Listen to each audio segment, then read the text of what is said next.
அரசு அலுவலகத்தில் உங்கள் கோரிக்கை அல்லது புகார் நீண்ட நாட்களாக நிலுவையில் உள்ளதா? இப்போது வீட்டிலிருந்தபடியே பெட்டிஷன் சேவையின் மூலம் உங்கள் மனுக்களை ஆன்லைனில் பதிவு செய்யலாம். பிறப்பு சான்றிதழ், வருமானச் சான்றிதழ், ரேஷன் கார்டு, அரசு நலத்திட்டங்கள் உள்ளிட்ட பல்வேறு சேவைகள் தொடர்பான கோரிக்கைகள் மற்றும் புகார்களை எளிதாக சமர்ப்பிக்க முடியும்.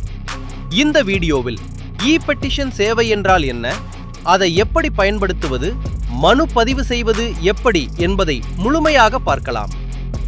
பெட்டிஷன் என்பது பொதுமக்கள் தங்களுடைய குறைகள், கோரிக்கைகள் மற்றும் புகார்களை இணையம் மூலம் நேரடியாக அரசு துறைகளுக்கு அனுப்பும் சேவையாகும். மனு கொடுத்த பிறகு அதன் நிலையை ஆன்லைனில் கண்காணிக்கவும் முடியும். இந்த சேவையின் முக்கிய அம்சங்கள்: வீட்டிலிருந்தே மனு அளிக்கலாம், தமிழ் அல்லது ஆங்கிலத்தில் மனு எழுதலாம், ஆதார ஆவணங்களை BTF, JPG ஆக இணைக்கலாம், மனு பதிவு செய்யப்பட்டவுடன் SMS மூலம் தகவல் வரும், மனு எண் பெட்டிஷன் நம்பர் மூலம் நிலையை அறியலாம். எப்படி மனு அளிப்பது என்பதை பார்ப்போம் வாங்க.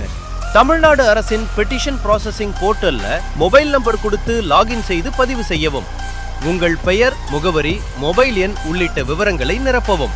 குறை, கோரிக்கையை விவரமாக எழுதவும். தேவையான ஆவணங்களை இணைக்கவும். சப்மிட் செய்தவுடன் பெட்டிஷன் நம்பர் கிடைக்கும். மனு நிலையை எப்படி பார்க்கலாம்? பெட்டிஷன் நம்பர் பயன்படுத்தி ஆன்லைனில் பார்க்கலாம் அல்லது பெட்டிஷன் நம்பரை SMS ஆக 155250 என்ற எண்ணிற்கு அனுப்பி நிலையை அறியலாம்.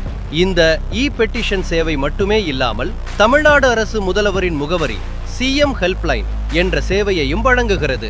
இதில் அரசு சேவைகள் தொடர்பான புகார்கள், நலத்திட்டங்கள் தொடர்பான குறைகள், குடிமை வசதிகள் தொடர்பான பிரச்சனைகள், ஆன்லைன், மொபைல் ஆப், 1100 உதவி எண், மின்னஞ்சல் உள்ளிட்ட பல வழிகளில் மனு அளிக்கலாம். முதல்வரின் முகவரி போர்ட்டல் பற்றி முழு வீடியோ நமது சேனல்ல ஆல்ரெடி அப்லோட் பண்ணிருக்கேன். லிங்க் டிஸ்கிரிப்ஷன் இருக்கு, கிளிக் பண்ணி தெரிஞ்சுக்கோங்க.